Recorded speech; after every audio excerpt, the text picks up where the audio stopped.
This is the news in brief from the United Nations. UN Secretary-General Antonio Guterres on Monday urged world leaders to take action to get sustainable development back on track before it's too late to change course.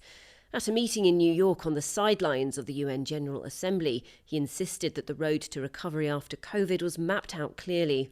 Highlighting several key challenges, the UN chief said that coronavirus vaccine production needed to double to reach 70% of the world's population by the middle of next year.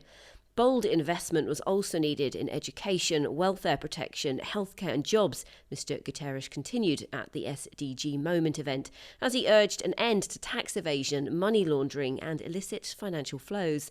The third global challenge was ensuring equal rights for women and girls, including in education everywhere, the UN top official maintained, as leaders heard his call to put an end to the war being led against our planet.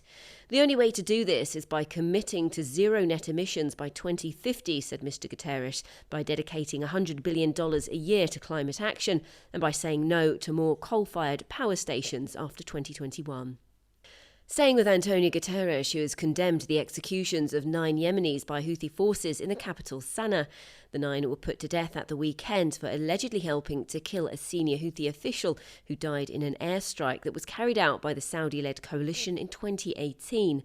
A statement issued by Mr. Guterres' spokesperson on Sunday said the Secretary-General profoundly regretted the Houthis' actions, which claimed 9 lives, including a minor, at the time of his arrest.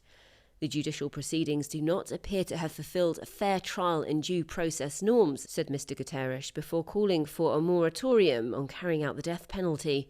The Secretary-General also raised concerns about a reported airstrike by the international coalition in Shabwa on Sunday that claimed the lives of at least 6 people from the same family. Such attacks against civilians and civilian infrastructure are prohibited by international humanitarian law, Mr. Guterres said.